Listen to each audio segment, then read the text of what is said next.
Hello, everyone. Greetings. We're on page 213 of the Proclaimer's book, Mm-hmm. under the subhead Proper Example for the Flock in the chapter Development of the Organization Structure. They've leapt over in a few pages, 4 decades really, from the early books of Russell to the early 1930s now. And they're making the point that some elders don't want to cooperate with the Rutherford agenda. And that organization and mindedness that the Watchtower obviously now cherishes as the number one thing you have to get used to, that there's an organization on earth and only one where God is with which God is pleased and with which you must affiliate yourself. Well, when that came in the late 1920s and hadn't yet been firmed up, because they admitted here in the last few pages and now in these pages we're about to read that there's still a problem. They're living in both worlds. That is the world of elected elders, leftovers from the Russell era, and this new, no, we're going to insert our man from Brooklyn. There's going to be an emissary from Brooklyn, one of Rutherford's men, who's going to be in charge, really, of what has to change. And that's a very uncomfortable mix, as they pointed out about the 1917 period when Finished Mystery came out. What are they preaching during this period? Well, I think you know that in the 1920 to 25 period, they were carrying door to door when the advertise campaign got going. They were carrying the Finished Mystery, which of course isn't credited to Rutherford, but Russell's posthumous work, and the Millions Book, which is credited to Rutherford, and the Harp of God. And if you're carrying that, and you know what happened in 1925, and you're still in the organization, and not only Russell's predictions have been discredited, but now Rutherford's too, it's natural that the elders in the local congregations are going to have a few problems when you start changing more stuff in the 1930s, like the name. Yeah, and who's really the faithful and discreet slave is kind of Gone. They're dropping Russell out of it, so of course they're gonna be thinking, I don't want to be promoting what you're suggesting I promote. Yeah, and the dumping of Russell, of course, had happened in 1927. So if I had been there and been an elder in any of those congregations, I'd be thinking about a lot of things at this point. And what you're not saying here that is plainly true, because you've read Rutherford's rants, is that the books and booklets that are now being circulated since 25 are all him. Yeah. Russell's gone. And the tone is very different. They are rants. They are hostile in tone. So if you're not that type of person, you're not going to want to be presenting his messages from door to door. I can't blame them. Yeah. So, yeah, you can blame them, though. That's what you're going to be doing here. So why don't we read from... But see, the average witness today, and I certainly did not know that about his tone, Rutherford's tone. I was far enough away from that time. I didn't even have a lot of contacts who knew what he was like. Yeah. So once you read his book, you're going to feel differently. I was in the congregation with at least two older men, one of whom was anointed and one of whom was an elder in the congregation I was in, and you were also in that congregation at one point. He was in his 70s then when he became a regular pioneer, and he certainly had that spirit, that scalding disdain for anything but God's organization. So if that's a sample of what the 1930s was like in the organization, well, all of this becomes propaganda then, doesn't it? Why don't we read what they have to say about the some elders who did not want to preach outside the congregation? Okay. Measures were taken in 1932 to correct this situation. The point of principal concern was not whether some prominent elders might be offended, or whether some of those associated with the congregations might withdraw. Rather, the desire of the brothers was to please Jehovah and to do his will. To that end, the August 15 and September 1st issues of the Watchtower that year featured the subject, Jehovah's Organization. Those articles showed pointedly that all who really were part of Jehovah's organization would be doing the work that his word said must be done during this period of time. The articles advocated the view that Christian eldership was not an office to which one would be elected, but was a condition attainable by spiritual growth. Special emphasis was given to Jesus' prayer that his followers might all be one in union with God and Christ, and thus at unity with one another in doing God's will. John 17:21, they reference. And with what result? The second article answered that. Every one of the remnant must be a witness to the name and kingdom of Jehovah God. Oversight was not to be entrusted to any who failed or refused to do what they reasonably could to share in public witnessing. First of all, we have to say this is all new. There was no such insistence during Russell's reign. Mm-hmm. And don't forget that him being dumped as the faithful slave has just happened. Yeah. At the conclusion of the study of these articles, congregations were invited to pass a resolution indicating their agreement. That sounds more like an ultimatum. Mm-hmm. Thus, the annual congregational election of men to be elders and deacons was eliminated. In Belfast, Northern Ireland, as elsewhere, some of the former elective elders, that's all in quotation marks, by the way, left. Other individuals who shared their view went with them. This resulted in a thinning out of the ranks, but a toning up of the entire organization. This is exactly what they said about the late 70s when the 1975 prophecy failed, sifting. Right? A sifting was going on. And then the growing starts, and that's God's blessing too. Yeah, you can't win. Either way, they win, apparently. Those who remained were people who were willing to shoulder the Christian responsibility of witnessing. Again, this blithe insertion of a thought that wasn't there even in the Russellites and hadn't been there since, well, it was never there. It's not in the New Testament. Instead of voting for elders, the congregation, still using democratic methods, selected a service committee made up of spiritually mature men who actively shared in public witnessing. And they have a footnote for that, right? It's too small for me. Can you read the footnote? The service committee at that time included not more than 10 members. One of these was the service director, who was not elected locally, but was appointed by the society. The others worked with him to arrange and carry on the witness work. This is oil and water, isn't it? We've got a company man here sent by Brooklyn, sent by Rutherford, and we've got the old guys. And this is exactly what Schnell says was happening in Germany before it happened in America. The plant was in there to watch the old guys and really to push them aside, push them out. And that works here, as it did in Germany. And then we have, after that, the members of the congregation also voted for a chairman to preside at their meetings, as well as for a secretary and treasurer. All of these were men who were active witnesses of Jehovah. Obviously, they're very down on the democratic process at all, on a local level.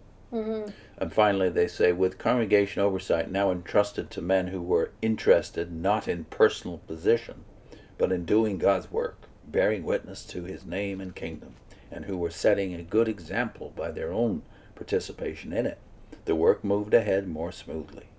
Although they did not know it, there was much to be done, a more extensive witness than what had already been given, an ingathering that they had not expected. Jehovah was evidently preparing them for. Well, why didn't they know it? Because they'd been told by Rutherford over and over again, the end can't be far off. Yeah, and they've got a ace up the sleeve. They're gonna introduce something new too. That'll get people start to come in. Yeah. But there's a number of things in here that I find disturbing. First of all, I think the oversight was not to be entrusted to anyone who failed or refused to do what they reasonably could to share in the public witnessing. This sounds to me like a threat. And like you said, lose privileges. They still use this method. If you don't do what we say, or if you don't say you believe what we say, you'll lose privileges. If you issue any doubts at all about the organization, yeah. And then they're voting on not voting in elders. Like, I found that I laughed when I read that. I thought, you're using democratic methods to decide elders can't be chosen that way, but we'll vote on it. I just thought that was funny. This is a purge. It's a purge, just say what it is. JFR's books and booklets are now all that you're recommending at the doors, and you're carrying his records by the end of the 30s, the mid to late 30s. You're carrying his records and selling his books. Yeah.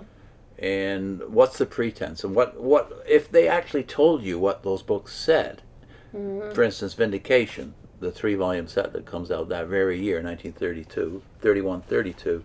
3 volumes replacing the finished mystery, which had 200 pages on Ezekiel, and here's what Rutherford did to replace that.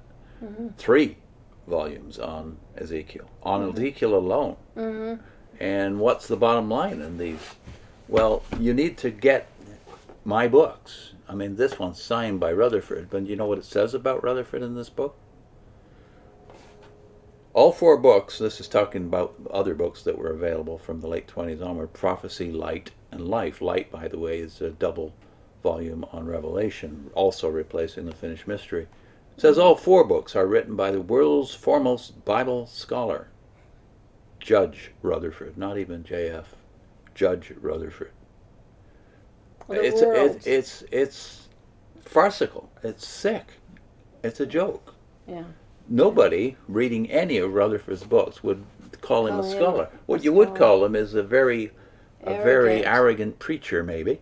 And bully. And leader of a cult, and a bully, yes, for sure, a bully.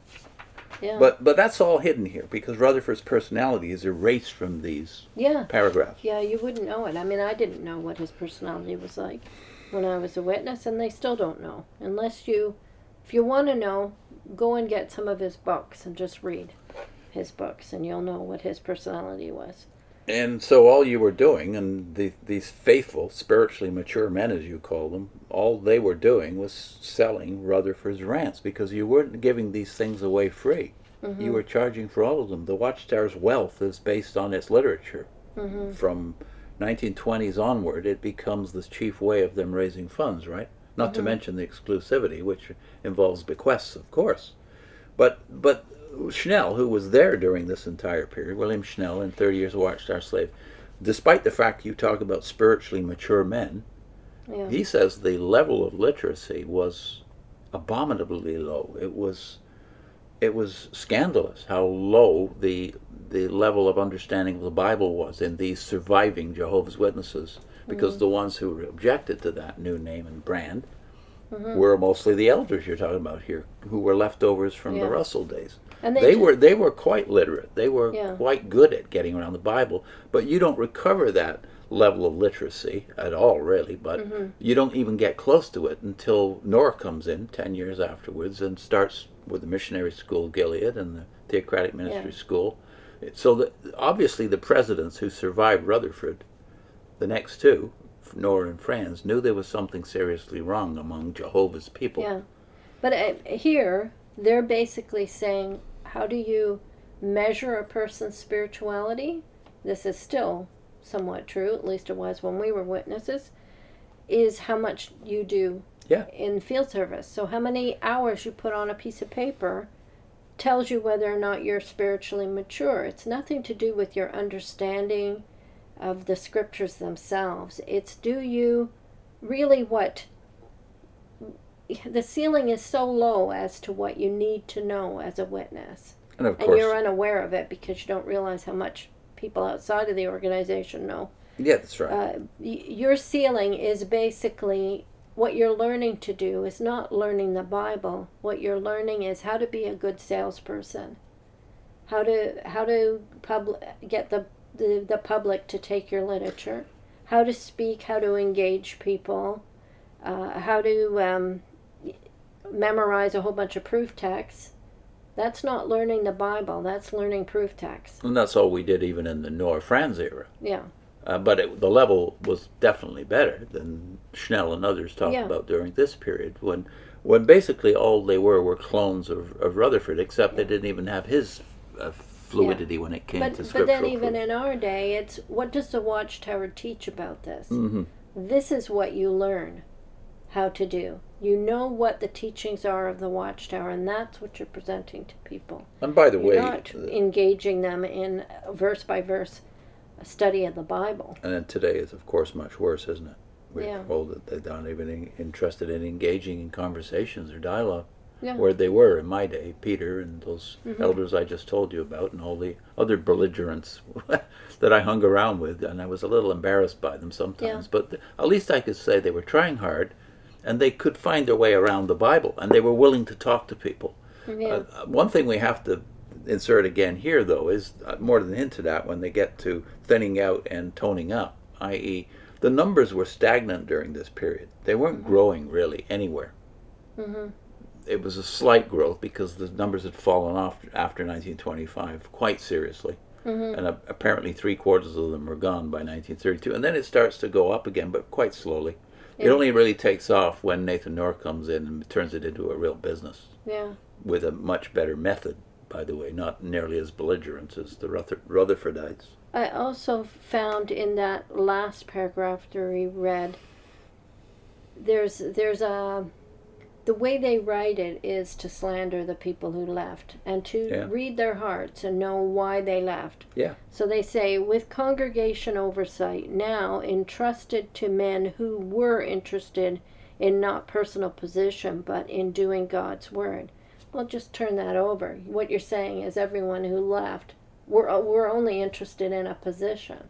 Well, the name, yes, I can go along with that. They weren't interested in changing their brand because Russell had plainly said, no name but Christ. Yeah. No, so that I can see them rejecting that one. But the kingdom, no, that's just not true. Russell was just as emphatic about the kingdom as any Jehovah's Witness. Yeah. But the problem is his views of it weren't yours. In fact, he said it would be all over and here in completion by 1914. So, of course, that kingdom you can't preach anymore. You just adapt it, right? Yeah. But he did write a book, you might remember, the third of the big three of the six he wrote of the studies in the scriptures. Thy Kingdom Come, on that subject. Mm-hmm. And it's one of his fattest books. So what do you make of that? Well, the Russellites believed in that, but they attached the kingdom to a couple of dates. 1878 and 1914, when it would be all over. So I can understand why you want to diss them, get rid of them, and get rid of that past. Yeah. But it's just not true to say they weren't interested in these things. Yeah, but I think they try and slant it so that you think these guys just wanted a position. And they weren't interested in God and in God's word or the kingdom. That this is all done with that kind of a motive. Yeah. So to me, that's slander. It's judging hearts, isn't it? Yeah. What's our link? We are linking to Ezekiel for Jehovah's Witnesses, one Bible book, two personality cults, Russell and Rutherford. Yeah. That's an introduction to all of the literature of on Ezekiel by the Watchtower, which totaled 6 books, including these 3 from 1931-32. So check that out. We have more juicy quotes from the blurbs at the backs of these books where they boast about Rutherford's abilities and the books, which are all now out of print. Yeah, all been scrapped. See you next time. Mm-hmm.